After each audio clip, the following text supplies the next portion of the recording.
There we go. Now it's going. Okay, so we're right into this here.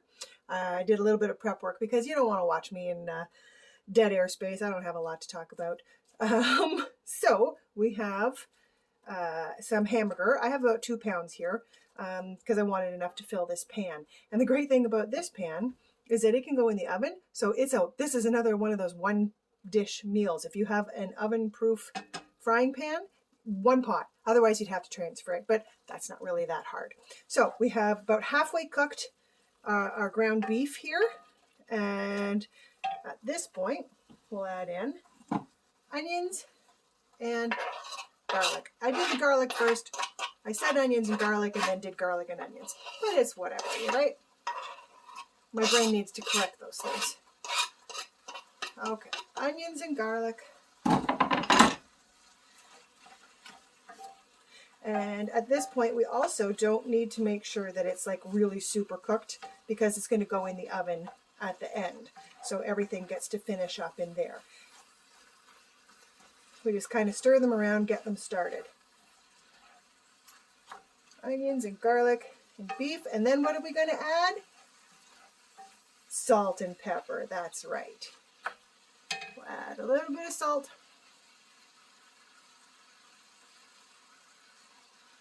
And a little bit of pepper. I kind of like not having the shakers. I didn't feel like buying shakers for here. I've just been using them out of the little dishes.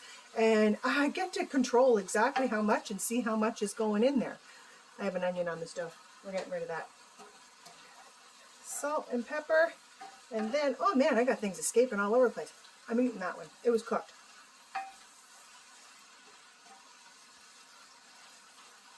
So that goes around. And then what I add is Worcestershire.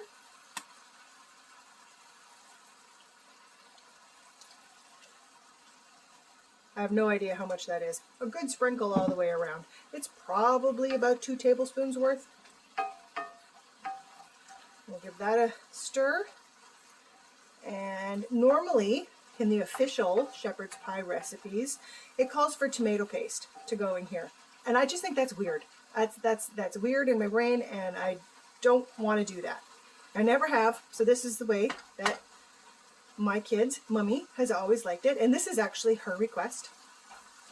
So she's probably mad because I'm making it at home, but I have decided that I'm going to make it the next time that I come visit. So she'll get some then. But it made me want to make it here, so this is what we're having. Now what I like to do is add just a little, this is my liquid beef concentrate. I said I'm feeling a little off today. You guys will get over it. So probably, I don't know, tablespoon, a little more than a tablespoon of the beef concentrate. And then I got my potatoes pre-boiled over here. I add a little bit of the potato water, just a little bit, because then that makes like a thick broth, right? Because it calls for beef broth, about a 1/4 cup. So I just make my own with the concentrate and then the potato water because that gets in the thickness. Regular water is boring and gross, and you might as well get some of the stuff you boiled out of your potatoes. All right, so that's all mixed in pretty good. Now, we'll turn off the pan. I add cream corn because it's going to go in and mix in. A lot of the recipes call for it to be all mixed up, but I don't like all mixed up. I like the layers. So I put some cream corn on top like this. I'm not going to use all of that. I'll make some soup or something with that. So that kind of is going to meld in to the meat the way the recipe is supposed to go. I never make anything the way you're supposed to do it. That's why I'm showing you how I make stuff. Because like, who wants to follow a boring old recipe, right? And then I have cut up, I have some corn, and then I cut up carrots into just tiny little quarters, tiny little pieces. You just quarter them, same as we did for soup. And we're gonna layer that kind of all across the top too.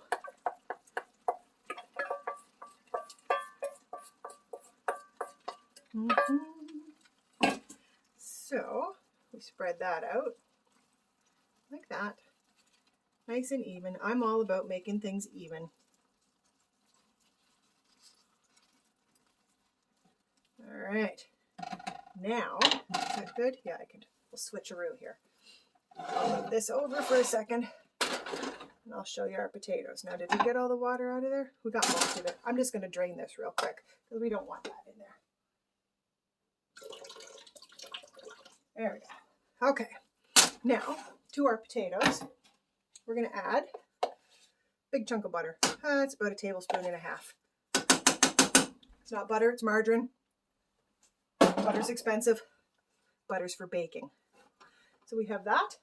And because I have it and I like it, I have a big piece of sweet potato that I cooked up the other night. And I'm going to mix it half and half because I like that. Grandpa really likes sweet potato. So we're putting sweet potato in there too. You don't have to do that by any means at all. I just like it. Now you could put a little milk in there too, but I think the butter and the sweet potato are going to make it creamy enough. Besides, it's not like mashed potatoes where you want them to be nice and smooth and creamy. It's for shepherd's pie. It's okay if it's a little firmer and chunky. We're going to mix all that up.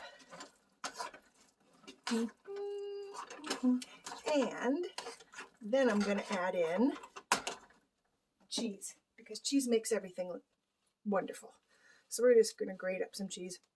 It's about a cup. You see that amount there? It's about an inch, a little over 1.5 inches maybe. I'm not quite sure with the measurements, but I know that grated is about a cup of cheese. So we're going to put that in there and we're going to have cheesy shepherd's pie.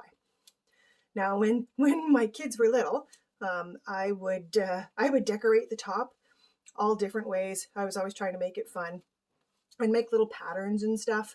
I'm going to make one with the potatoes just because I think it crisps up nice.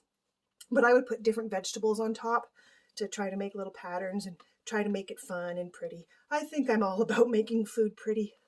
I say it enough. It's what I use parsley for. Parsley is really good for you, but I use it to make it pretty. All right, so we got that in there. I'm actually probably just going to stir it. Tip, rinse this sucker right away because if this stuff dries on there, it is a nightmare to clean. If you rinse it right away, which I will do, I promise, it's so much easier to clean. So we're going to stir in our cheese.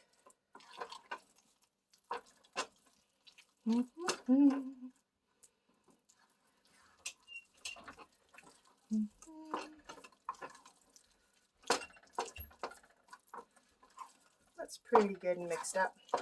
So now you just layer it over top.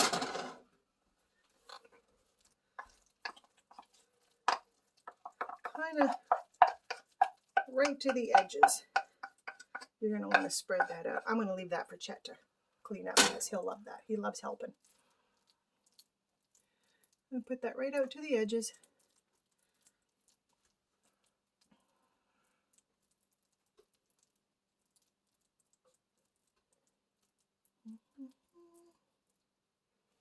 And then I take a little fork and I make the little, I don't know, it'll be cross hatch is what it's called. Cross, like that. And what that does is give you all those little surfaces to get nice and crispy and crunchy because that's the topping that you want it to be. And like I said, we have some parsley because parsley makes it pretty. Now everything is mostly cooked in there. The carrots were not cooked, so they do need a little bit of time. But we're going to put that in there in the oven at about 350, probably for, we'll start at half an hour and then check it. But between half an hour and 45 minutes. And then there you go, you're going to have shepherd's pie, and I'll show you what that looks like when we're all done.